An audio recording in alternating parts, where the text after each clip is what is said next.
Salut Paris sous la neige et salut à vous tous qui êtes peut-être au bord de la plage, mais j'en doute un peu. La semaine dernière, vous le saviez, j'étais à Londres pour aller tester ce nouveau porte-bébé de chez Baby Björn. Je vous ai fait plein de vidéos, je vais essayer de les compresser dans une seule. Vous êtes prêts? Vous êtes assis? C'est parti! Bonjour, vos impressions s'il vous plaît. Eh ben, je réalise pas vraiment qu'on est plus chez nous. Avec la délégation française, on a pris le train, on est arrivé à l'hôtel et on a découvert l'événement que Baby Björn avait concocté pour nous. Il y avait des pancartes, il y avait des bébés, il y avait des nanas super lookées partout, il y avait des bébés qui faisaient leur premier pas, il y avait des bébés et du champagne. Il y avait des vraies blogueuses parisiennes hyper influentes qui n'ont pas arrêté de live tweeter. Il y avait encore des vrais bébés et puis des faux bébés. Et puis des faux bébés dans des valises. Et puis à un moment, on m'a un peu perdu aussi. Mais j'ai pas oublié que la vraie raison de ma présence, c'était découvrir ce porte-bébé.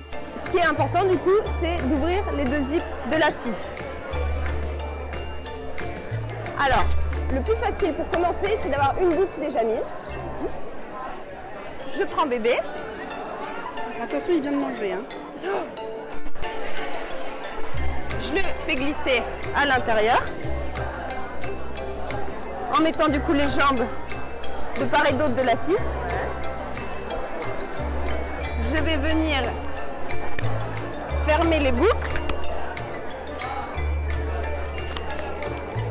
Et resserrer des deux côtés.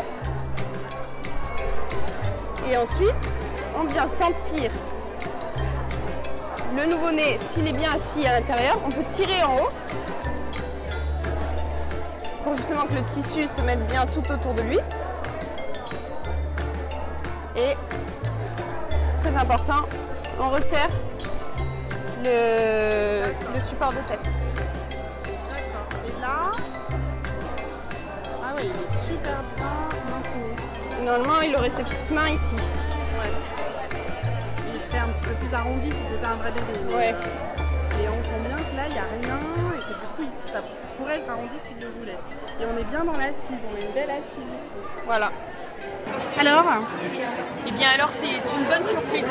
Il y a plein d'optimisations. En gros, sur la plupart des remarques qui avaient été faites à la marque, les retours ont été pris en considération. On a un produit qui assure cette fois-ci. ça geek ou ça... Ça geek, ça hashtag, ça story, ça hashtag et ça marque que on est bien surpris quoi. Et qu'on est séduit. séduit parce que quoi? Par les améliorations, parce que ça nous a écoutés pour une fois. Et qu'ils prennent en compte ce qu'on dit et que maintenant, moi je me vois porter avec, je ne me voyais pas porter avec. Toi, t'as porté tes enfants avec quel porte-bébé? Linling, Physio Carrière, Ergo. Et j'avais le One, mais j'ai dû le mettre 2 fois. Parce que justement, j'arrivais pas à installer les bus, c'était trop léger. Et maintenant, ouais. Franchement, là, je me vois embarquer le porte-bébé et porter mon fils de 2 ans avec, sans souci quoi. Si je devais résumer, grosso modo, j'aime bien ce porte-bébé. Je trouve qu'il y a des énormes améliorations quand même apportées par rapport à l'ancien modèle. Je suis contente que la marque ait vraiment écouté les retours des experts et les retours des consommateurs. Je me suis amusée à le prêter à 2-3 clients pour avoir leur retour. Le retour est plutôt bon. Le seul bémol qu'on m'a fait vient d'une utilisatrice d'écharpe de portage qui trouvait que le contact était moins direct avec son bébé. Mais je pense que c'est vraiment quelqu'un qui a l'habitude d'avoir son bébé contre soi. Donc globalement, je dis bien, je dis pour une certaine utilisation très bien et je dis bravo à la marque d'avoir écouté les remarques de ses utilisateurs.